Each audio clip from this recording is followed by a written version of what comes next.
Arithmetic progression यानी कि AP exercise question solve करने से पहले हम ये समझते हैं इसके बेसिक कंसेप्ट के बारे में और इसको इजीली किस तरीके से हम समझ सकते हैं और सॉल्व कर सकते हैं। एपी एक सीक्वेंस होता है नंबर्स का जो जिनमें कॉमन डिफरेंस पाया जाता है। जैसे कि एक एग्जांपल के थ्रू समझते हैं।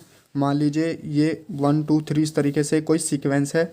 तो यहाँ पर अगर हम दो नंबर को आपस में सब्ट्रैक्ट करें तो यहाँ पर जैसे 2 में से 1 को माइनस करें तो 1 आया। सिमिलरली 3 में से 2 को माइनस करें तो यहाँ भी 1 आया। 4 में से 3 को माइनस करें तो भी 1 आएगा। तो ये हर दो नंबर को घटाने पर 1 1 1 आ रहा है। तो ये क्या है 1 यहाँ पर डिफरेंस कहलाएगा। और ये हर दो नंबर के बीच में कांस्टेंट है, ऐसा नहीं कि इसके बीच में डिफरेंस अलग आया हो, इसके बीच में अलग आया हो। तो ये हर दो नंबर के बीच में 1 ही आ रहा है। तो इसका मतलब ये हमारा सीक्वेंस क्या है एपी कहलाएगा। सिमिलरली एग्जाम्पल 2 में अगर हम 70 में से 100 को माइनस करें तो यहाँ पर आएगा -30। इसी तरीके से अगर हम यहाँ पर 40 में से 70 को माइनस करें तो भी -30 आएगा। तो यहाँ पर एक कॉमन डिफरेंस कितना है -30। तो ये क्या है एपी है। इसी तरीके से ये एक हमारा 3 3 3 ये एक सीक्वेंस है। अगर हम सक्सेसिव टर्म में से प्रेसिडिंग टर्म को माइनस करें तो यहाँ पर हमारा डिफरेंस कितना आएगा 0 के बराबर आएगा। इसी तरीके से इन दो टर्म्स को हम आपस में सब्ट्रैक्ट करें तो भी 0 आएगा। तो ये क्या है एक एपी है। मतलब कोई भी ऐसा सीक्वेंस जिसकी अगली वाली टर्म में से पिछली वाली को अगर हम माइनस कर दें तो एक डिफरेंस आना चाहिए और वो डिफरेंस हर दो टर्म्स के बीच में कांस्टेंट आना चाहिए। तो इस टाइप के सीक्वेंस को हम एपी बोलेंगे। अब एपी बेसिकली दो टाइप्स की होती है, फाइनाइट और इनफाइनाइट। फाइनाइट एपी वो होती हैं जिसमें फाइनाइट टर्म्स होती हैं, मतलब लिमिटेड टर्म्स होती हैं। जैसे कि पहले एग्जांपल में आप देख सकते हैं 1 2 3 4 5, उसके बाद 100 के बाद कोई टर्म नहीं है, मतलब ये लास्ट होगी यहाँ पर एपी, इसके बाद कोई इसकी नेक्स्ट नंबर नहीं है। तो ये फाइनाइट एपी है। इसी तरीके से इनफाइनाइट वो एपी होती है जिसमें इनफाइनाइट होते हैं, मतलब यहाँ से 100 70 40 10, मतलब स्टार्टिंग का तो पता है लेकिन एंड का नहीं पता कि कहाँ तक जाएगी। तो इस टाइप की एपी को हम बोलेंगे इनफाइनाइट एपी। उसके बाद में एपी की कुछ टर्म्स और समझ लेते हैं। एपी के अंदर हर नंबर क्या कहलाता है, टर्म कहलाता है। यानी कि जैसे यहाँ पर 2 एक टर्म है, 4 एक टर्म है, 6 एक टर्म है, 8 एक अलग टर्म है। मतलब हर नंबर इस एपी का एक टर्म होता है। और जनरल फॉर्म क्या होती है एपी की, जैसे ये कोई एपी है, इसके पहले नंबर को मतलब फर्स्ट टर्म बोलते हैं, उसको डिनोट करते हैं फर्स्ट टर्म को हम ए से। इसी तरह सेकंड नंबर जो सेकंड टर्म है इसको बोलेंगे हम ए प्लस डी, मतलब पिछली वाली में अगर हम डिफरेंस जो कॉमन डिफरेंस है उसको ऐड कर दें तो वो सेकंड टर्म हो जाएगी। और थर्ड टर्म को बोलेंगे हम ए प्लस 2d, फोर्थ टर्म को बोलेंगे हम ए प्लस 3d। इसी तरीके से nth टर्म को हम बोलेंगे ए प्लस n-1 मल्टीप्लाई डी।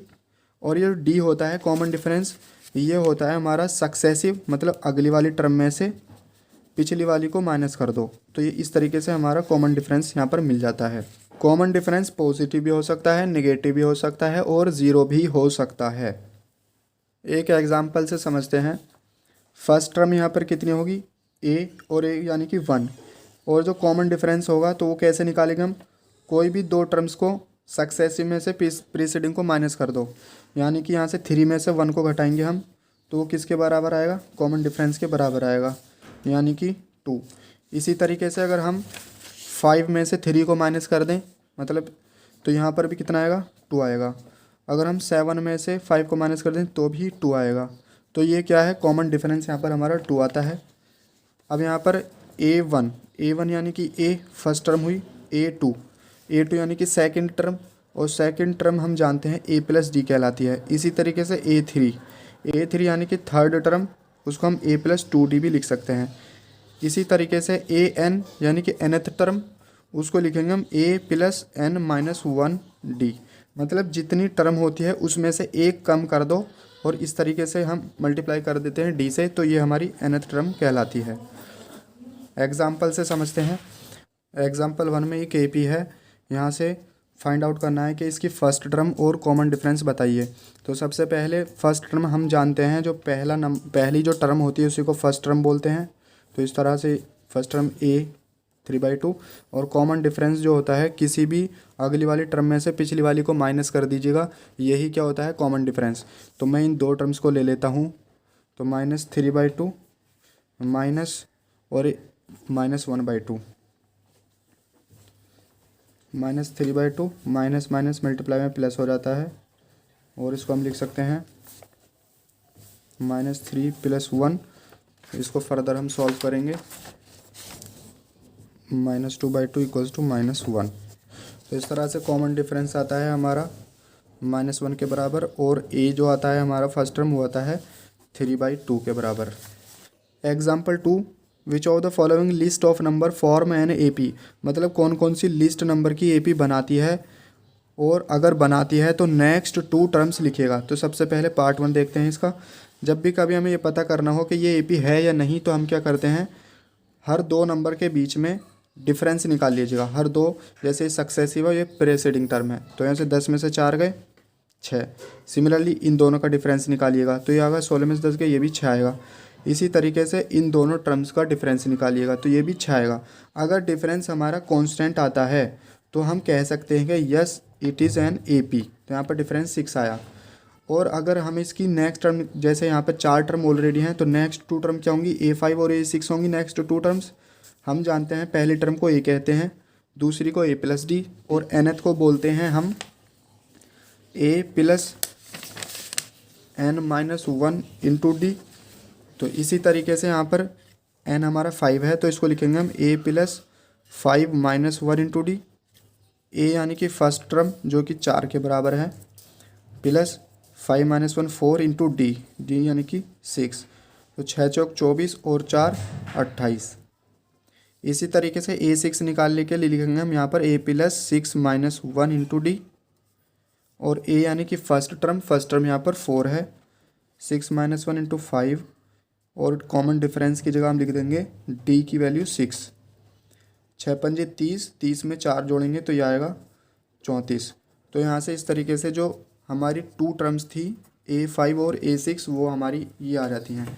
इसका एक और पार्ट हम कंसिडर कर लेते हैं, जैसे कि पार्ट नंबर 4 देखते हैं हम इसका। यहाँ पर 1 1 1, तो ये AP है या नहीं, सबसे पहले तो हम ये चेक करेंगे।